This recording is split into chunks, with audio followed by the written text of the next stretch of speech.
Welcome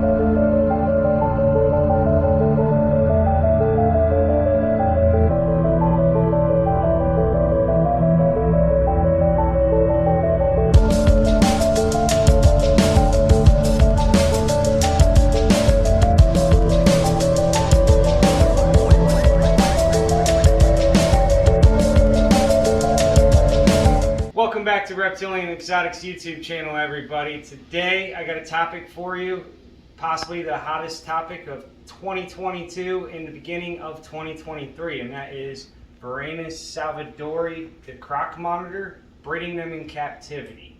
Many people have tried for many years to get these guys to reproduce. This, by the way, is not a Croc Monitor. I'll touch on him here in a minute. This is just my little buddy, one of the last samurais. So I'm just going to give you guys a little brief rundown, and it's going to sound like a broken record because it is. All varanids are the same, typically, for the most part. There's a couple variations, like tree monitors are going to need more arboreal, water monitors are going to need a bigger water reservoir.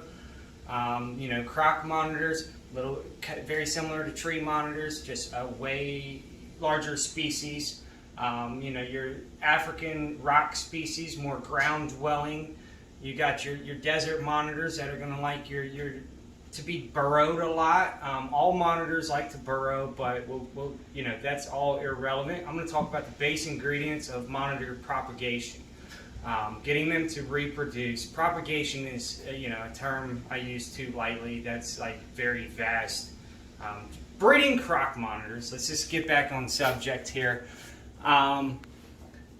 Okay, so all females are going to start to cycle at around as early as 1 year of age. Typically with your larger monitors, it's upwards of 18 months to 2 years. Some dwarf species I've seen cycle as early as 6 months.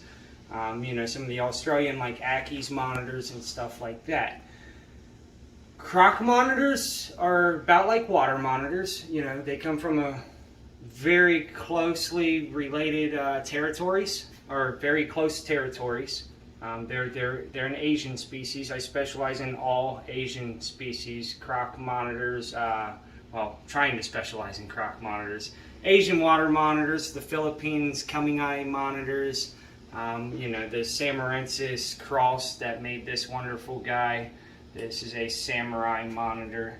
He is the darkest one I have ever produced, which I actually strive for that white outline from the pure coming eye mom, Miyagi, if you guys have seen my other videos.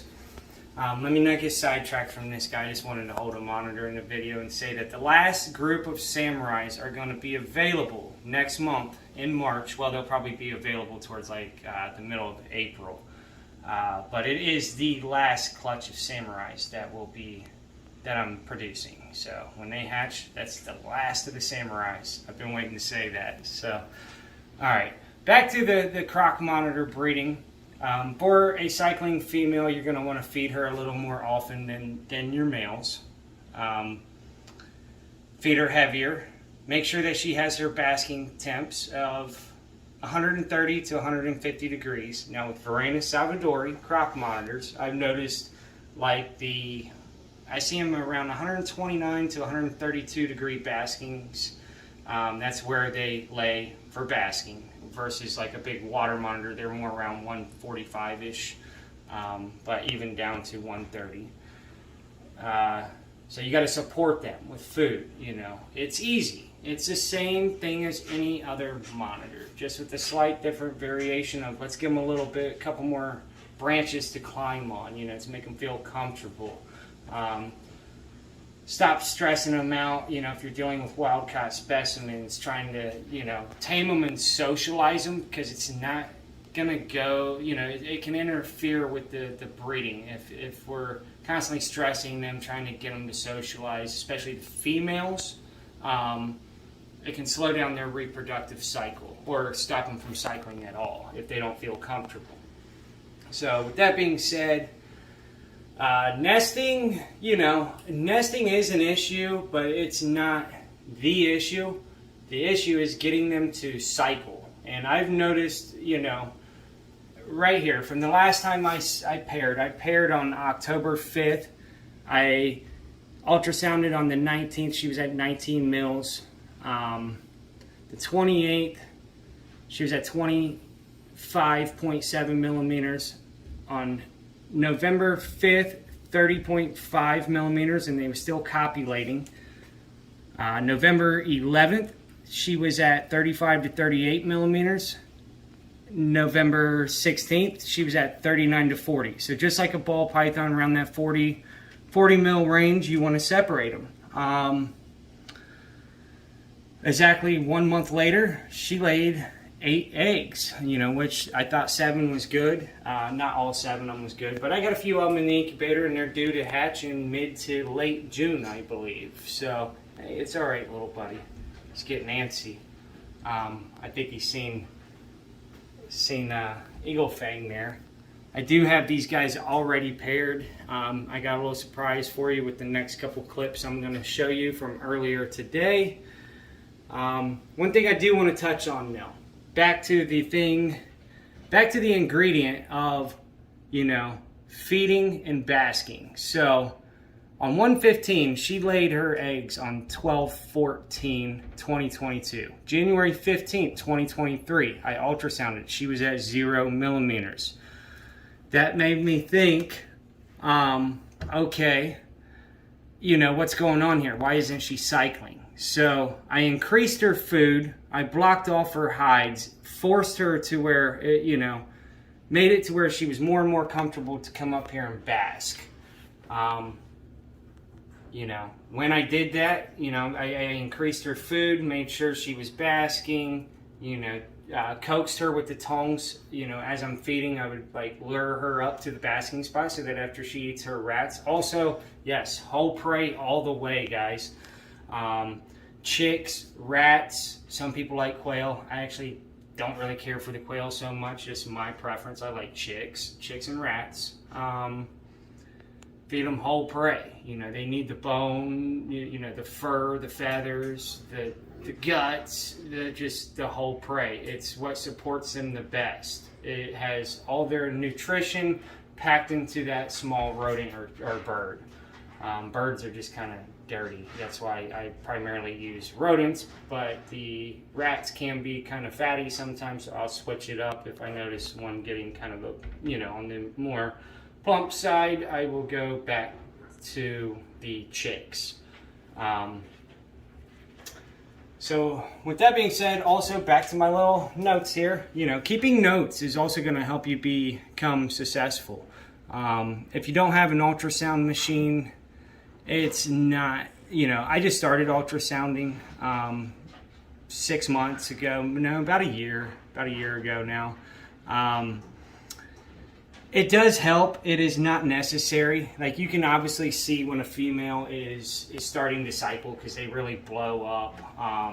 But you can miss it too at the beginning stages of them swelling up, it can still be too early. And then when you pair, you can have some issues from the female being unreceptive against the male, and that can lead to some aggression and some defensive type behaviors from the female, and that's the worst, guys. Female on male aggression, being defensive and unreceptive during times of breeding can result in some of the nastiest of injuries from them fighting. Don't be discouraged if it happens. Just get in there, separate them. Make sure you wear some welder's gloves because you don't want to take a bite from these guys. I do want to come back here and just, because I'm going to show you guys those clips here in a minute.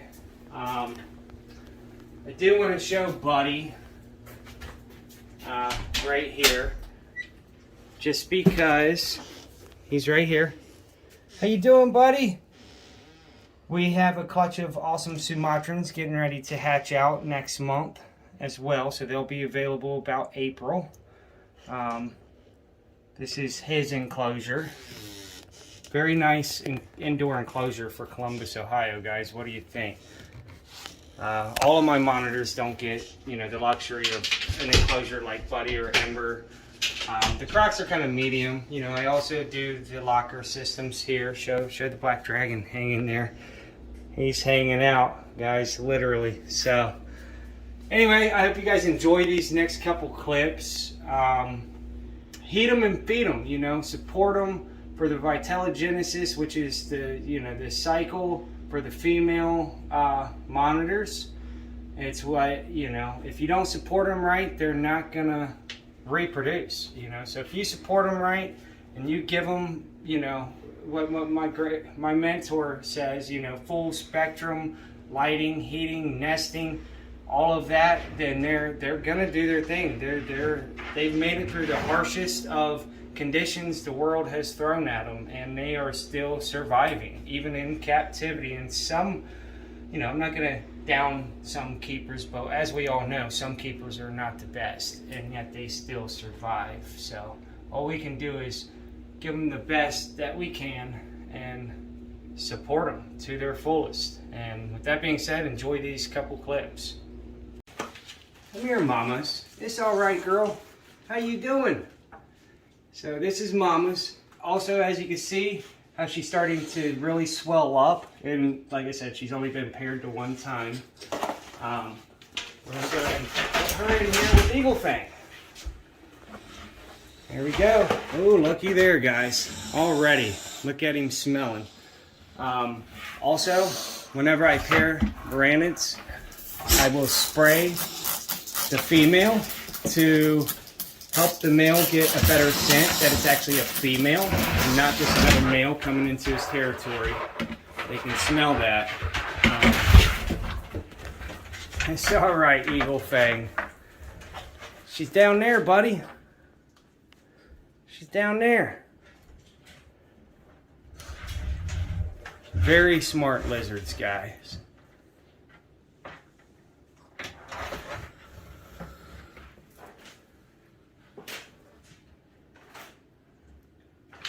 So introduction went decent. Nobody got bit. No aggression. Just a little nervousness out of the female. And then me spraying her with the water. Like I said, that probably isn't the best towards her, but it's the best for the male so that he knows that that's the scent of a female as soon as it comes into his enclosure. And he's just watching her and checking her out. So we'll take a little brief pause here, guys, and I will watch these guys for the next, hour or so. And if I witness some copulation starting to happen, I'll tune back in. I just wanted to tune in here to show you guys a little bit of how it's going a few minutes after the introduction. He's highly interested. He's playing it smooth. She's still a little nervous. But she's coming right up to him, so I think she's more nervous of me right now.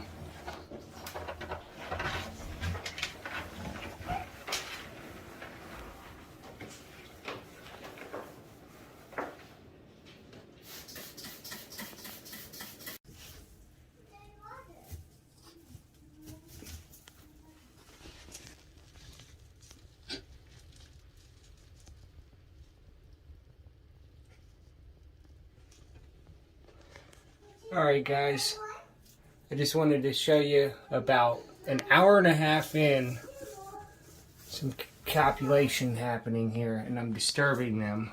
I just wanted to show you guys. And I guess we'll leave these guys to it, give them some privacy. So, heck yeah, Croc Breeding 101 on schedule. Alright guys, so it's been a couple days since we first paired the Croc monitors again. They've been pairing, they've been locking. I've been running into a little issue, once again, feeding two monitors in the same enclosure. So today we're going to try something a little different. As you notice, I got the glove. I'm going to lure the male out. The male's on the bottom. Come on, Eagle Fang. Come on, buddy. Now you got to come up here. Come on. Come on up. Come on up here. Nope, you're gonna come to me. This is the first time I've done this, guys. You're gonna come to me. If you want this, you gotta come out on my hand. You gotta come here. Alright. And up you go into the other enclosure. Now we might actually be able to feed the female. You stay put, Eagle Fang. Notice his name is Eagle Fang. Wearing the Cobra Kai hat today. He'll teach you some Eagle Fang karate, alright? You gotta be careful. He's the Grand Master. So, alright. Come on, mamas. You gonna eat for me now? Here. Get that rodent. Come on. We're going to just leave it there for her. Close it. I'm sure she'll eat. Anyway, guys, I hope you took more than what you come with as far as information goes about breeding croc monitors. We're still in the dark ages, but we're starting to figure it out a little bit, I think. Also, I think that a lot of, the future relies on, the future babies that we're going to be having, and along with, I think there's another guy, actually I know there's another guy that just produced croc monitors, and there's one other guy sitting on eggs right now. So I think the future of croc monitors in captivity is going to rely on the babies that we've been producing this past year, and also going on into the 2023 hatchings.